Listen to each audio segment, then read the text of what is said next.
Assalamualaikum warahmatullahi wabarakatuh. Al-Fatihah.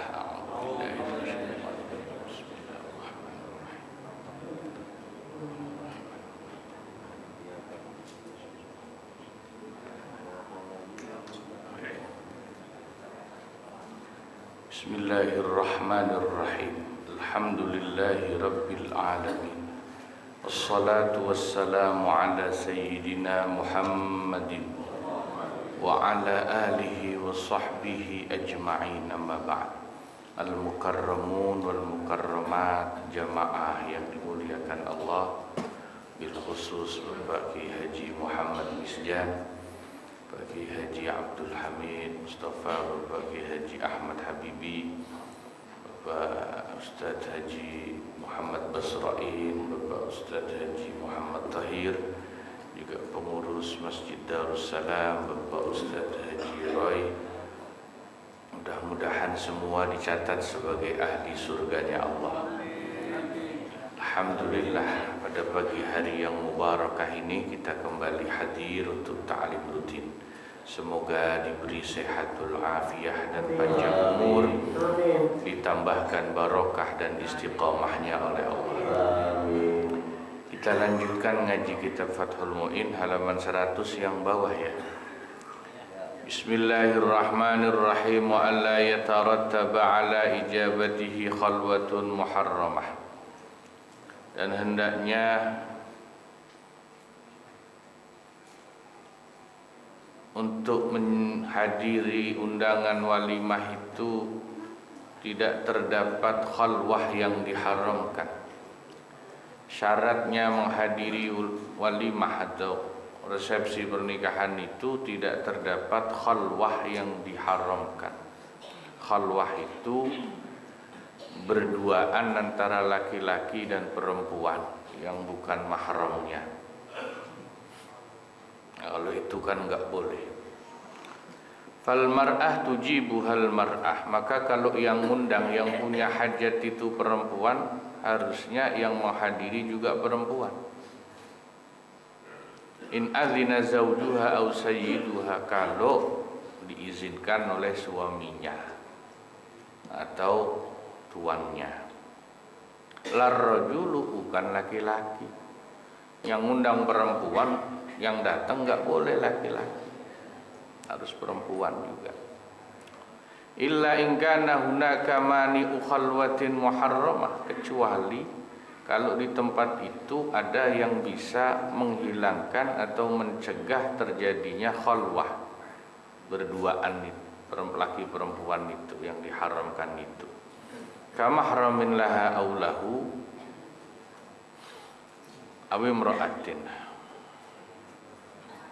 Contohnya yang bisa menghilangkan khalwah itu adanya mahram, laki-laki dari pihak pengantin perempuan atau dari pihak laki-laki yang diundang, ya, atau ada perempuan lain yang menemani. Ya, intinya begitu. Ya, kalau acaranya nanti cuman laki sama perempuan berdua nggak boleh, ya, harus banyak mahramnya, ya, dari pihak pengantin perempuan. Jadi ada laki-laki lain banyak sehingga laki-laki yang datang tidak terjadi khalwah. Intinya begitu. Makanya Nabi itu ngajarin kalau kondangan itu ajak istrinya, Pak. Ajak istrinya supaya tidak terjadi khalwah. Perempuan kan kalau diajak kondangan seneng, Pak. Dandannya insya Allah lama, ya. Ya, kita tinggal tidur 2 jam juga belum tentu kelar dia dandannya tuh. Amma ma'al khalwah fala yujibuha mutlaqan. Adapun kalau nanti bisa terjadi khalwah di tempat hajatan, maka secara mutlak tidak boleh dihadiri acara pengantin perempuan itu oleh laki-laki. Wa kadza ma'adamiha in kana ta'amu khassan bihi, begitu juga meskipun tidak terjadi khalwah,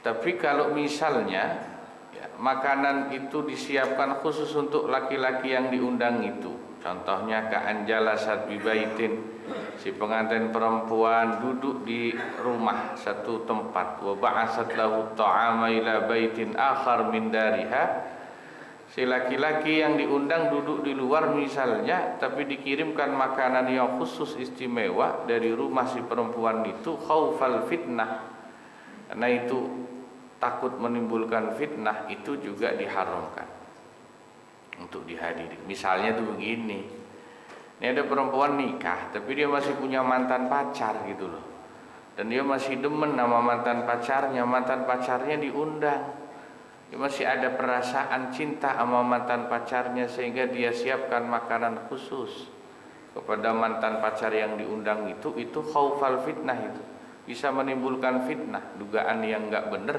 maka mantan pacar yang seperti itu haram hadir itu sebetulnya, karena nanti akan timbul fitnah. Gitu ya, kira-kira contohnya. Bi khilafi ma idza lam tukhaf, kecuali kalau laki-laki yang diundang itu tidak dikhawatirkan terjadi fitnah. Faqad kana Sufyan wa adrabuhu yazuruna Rabi'atal Adawiyah, sebab dulu sungguh Imam Sufyan Ats-Tsauri, gurunya Imam Malik ini, dan teman-temannya seperti Imam Al-Junaidi Al-Baghdadi, Imam Sirri As-Sakti, itu sufi-sufi, wali-wali semua, itu sering mendatangi, menziarahi rumahnya Rabi'atul Adawiyah, sufi wanita. Wa yasma'una kalamaha, dan mereka para ulama seperti Sufyan Ats-Tsauri, Sirri As-Sakti dan Al-Junaidi Al-Baghdadi itu kalau datang mendengarkan nasihat kalamnya Rabi'atul Adawiyah. Rabi'atul Adawiyah itu enggak punya suami, tapi kok bisa nerima tamu laki-laki yang bukan mahram, karena tidak ada fitnah, semuanya ulama. Fa in wujida rajulun ka Sufyana wa imra'atun karabi'ata lam tahrumil ijabah. Kalau ditemukan memang orang laki-laki yang takwanya seperti Sufyan Ats-Tsauri dan wanita yang takwanya seperti Rabi'atul Adawiyah, maka tidak diharamkan. Bertemu khalwah itu tidak haram, karena tidak takut fitnah. Balla tukrahu, bahkan tidak makruh ketemunya itu. Cuman nyari orang seperti Sufyan Ats-Tsauri, wanita seperti Rabi'atul Adawiyah sekarang susah, yang takwanya begitu. Kalau cuman jamaah ukhuwah Islamiyah aja kayaknya belum bisa, jangankan jamaahnya, ustadznya sekalian kayak saya, Ustadz Thohir misalnya, itu belum aman dari fitnah. Kalau berduaan nama janda masih bahaya itu. Tanya aja orangnya, ada itu orangnya di belakang. Ya, jadi hukum itu bisa berubah karena alasannya, karena orangnya beda.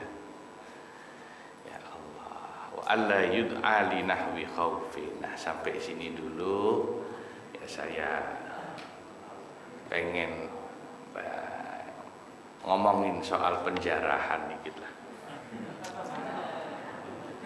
Kalau hukumnya kita nggak usah bahas Pak, menjarah itu jelas nggak boleh. Yang mau saya bahas itu, kenapa orang menjarah, kenapa masyarakat anarkis.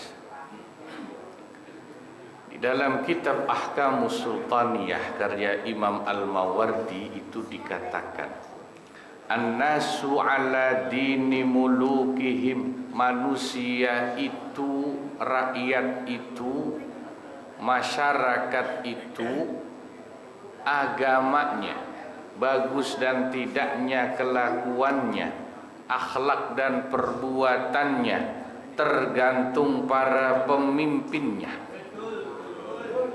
Kalau pemimpinnya korup, rakyatnya doyan nyolong.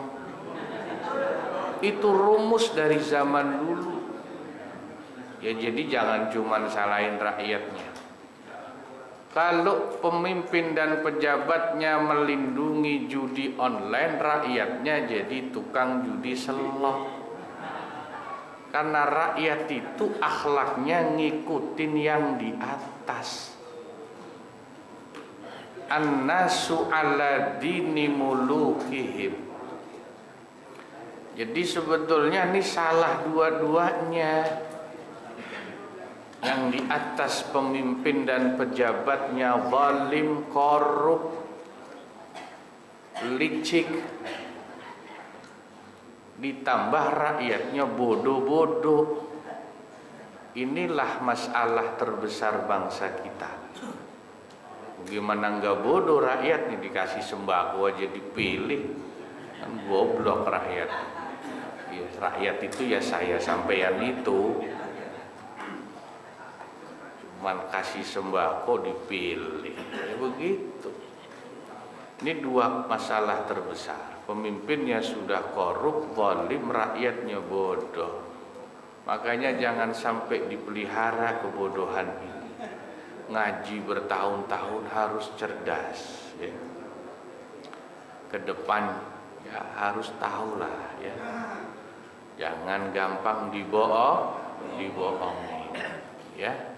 Dulu Sayyidina Abu Bakar As-Siddiq radhiyallahu an ditanya,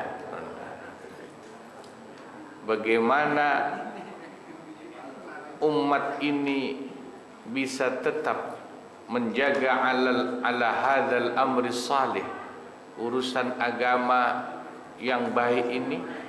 Sayyidina Abu Bakar menjawab, baqa'ukum alaih mastaqamat bihi a'immatukum. Kata Sayyidina Abu Bakar, kalian akan tetap ya bisa menjaga urusan agama ini dengan baik, artinya jadi orang yang baik, mastaqamat bihi a'immatukum, selama para pemimpin kalian itu lurus dan istiqamah. Kalau pemimpinnya udah bengkok, rakyatnya pasti ikut bengkok. Itu kata Sayyidina Abu Bakar As-Siddiq, ya.